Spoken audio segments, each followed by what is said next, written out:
जय श्री कृष्ण। श्रीमद् भगवद गीता अध्याय 9 श्लोक संख्या 34। मन्मना भव मद्भक्त मद्याजी मां नमस्कुरु मां येव एष्यसि युक्त्वा जीवम् आत्मनं मतपरायण। भगवान कहते हैं कि अर्जुन से कि हे अर्जुन, अपने मन को मेरे नित्य चिंतन में लगाओ, मेरे भक्त बनो, मुझे नमस्कार करो और मेरी ही पूजा करो। इस प्रकार मुझ में पूर्णतया तल्लीन होने पर तुम निश्चित रूप से मुझको प्राप्त होगे। देखिए कहाँ कृष्ण जी अर्जुन का सारथी बने हुए हैं, उनके रथ चला रहे हैं। उनके आज्ञा से उन्होंने कहा कि मेरा रथ दोनों सेनाओं के बीच में ले चलो, तो भगवान लेके आए।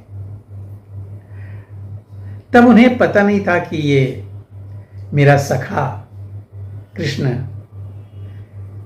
ऐसी भी बातें मुझसे करेगा।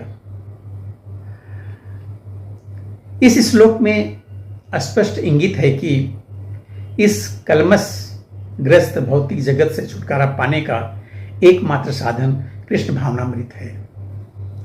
कभी कभी कपटी भाष्यकार इस अस्पष्ट कथन को तोड़ मड़ोड़ कर अर्थ निकालते हैं कि सारी भक्ति भगवान कृष्ण को समर्पित की जानी चाहिए। दुर्भाग्यवश ऐसे भाष्यकार पाठकों को ध्यान ऐसी बात की ओर आकर्षित करते हैं जो संभव ही नहीं है। ऐसे भाष्यकार यह नहीं जानते कि कृष्ण के मन तथा कृष्ण में कोई अंतर ही नहीं है। कृष्ण कोई सामान्य मनुष्य नहीं है, वे परमेश्वर हैं। उनका शरीर, उनका मन तथा स्वयं वे एक हैं और परम हैं। जैसा कि कूर्म पुराण में भी कहा गया है कि भक्ति सिद्धांत सरस्वती गोस्वामी ने चैतन्य चरितामृत के 5वें अध्याय में उद्धृत किया है कि परमेश्वर कृष्ण में तथा उनके शरीर में कोई अंतर नहीं है। लेकिन इस कृष्ण तत्व को न जानने के कारण भाष्यकार कृष्ण को छिपाते हैं और उनको उनके मन या शरीर से पृथक बतलाते हैं। यद्यपि यह कृष्ण तत्व के प्रति निरी अज्ञानता है, किंतु कुछ लोग जनता को भ्रमित करके धन कमाते हैं। कुछ लोग आसुरी होते हैं, वे भी कृष्ण का चिंतन करते हैं, किंतु ईर्ष्यावश जिस तरह कृष्ण का मामा कंस करता था, वह भी कृष्ण का निरंतर चिंतन करता रहता था, किंतु वह उन्हें शत्रु रूप में सोचता था। चिंतन तो करता था लेकिन शत्रु रूप में देखता था। वह सदैव चिंताग्रस्त रहता था और सोचता रहता था कि ना जाने कब कृष्ण उसका वध कर दे। इस प्रकार के चिंतन से हमें कोई लाभ होने वाला नहीं है।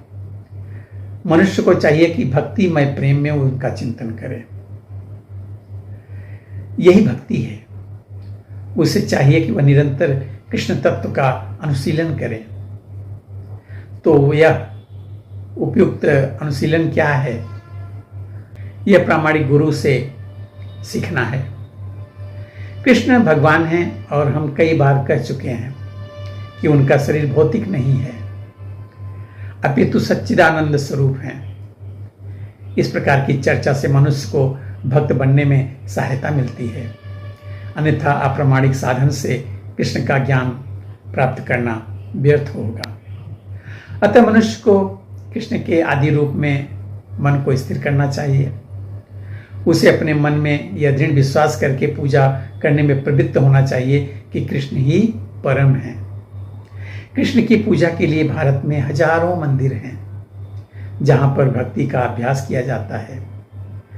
जब ऐसा अभ्यास हो रहा हो तो मनुष्य को चाहिए कि कृष्ण को नमस्कार करें, उसे अर्च विग्रह के समक्ष नतमस्तक होकर मनसा वाचा कर्मणा हर प्रकार से प्रवृत्त होना चाहिए। इससे वह कृष्ण भाव में पूर्णतः तल्लीन हो सकेगा। इससे वह कृष्ण लोक को जा सकेगा। उसे चाहिए कि कपटी भाष्यकारों के बहकावे में न आए।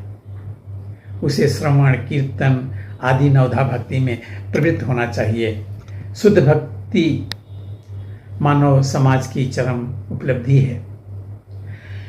भगवत गीता के 7वें तथा 8वें अध्यायों में भगवान की ऐसी शुद्ध भक्ति की व्याख्या की गई है जो कल्पना योग तथा सकाम कर्म से मुक्त है। जो पूर्णतः शुद्ध नहीं हो पाते वे भगवान के विभिन्न स्वरूपों द्वारा तथा निर्विशेषवादी ब्रह्म ज्योति तथा अंतर्यामी परमात्मा द्वारा आकृष्ट होते हैं, किंतु शुद्ध भक्त तो परमेश्वर की ही साक्षात सेवा करता है। कृष्ण संबंधी एक उत्तम पद्य में कहा गया है कि व्यक्ति देवताओं की पूजा में रत है, वह सर्वाधिक अज्ञानी है, उन्हें कभी भी कृष्ण का चरम वरदान प्राप्त नहीं हो सकता। हो सकता है कि प्रारंभ में कोई भक्त अपने स्तर से नीचे गिर जाए तो भी उसे अन्य सारे दार्शनिक तथा योगियों में श्रेष्ठ मानना चाहिए। जो व्यक्ति निरंतर कृष्ण भक्ति में लगा रहता है उसे पूर्ण साधु समझना चाहिए। क्रमशः उसके आकस्मिक भक्ति विहीन कार्य कम होते जाएंगे और उसे शीघ्र ही पूर्ण सिद्धि प्राप्त होगी। वास्तव में शुद्ध भक्त के पतन का कभी कोई अवसर नहीं आता, क्योंकि भगवान स्वयं ही अपने शुद्ध भक्तों की रक्षा करते हैं। अतः बुद्धिमान मनुष्य को चाहिए कि वह सीधे कृष्ण भावनामृत पथ को ग्रहण करे और संसार में सुखपूर्वक जीवन बिताए। अंधतो गत्वा वह कृष्ण रूपी परम पुरस्कार को प्राप्त करेगा। इस प्रकार यहाँ पे श्रीमद् भगवद गीता के 9वें अध्याय का जो परम गुह्य ज्ञान पूर्ण होता है। अब मिलते हैं अगले वीडियो में, अगले अध्याय में, अध्याय 10 में, जो श्री भगवान का ऐश्वर्य रूप है। तब तक के लिए जय श्री कृष्ण।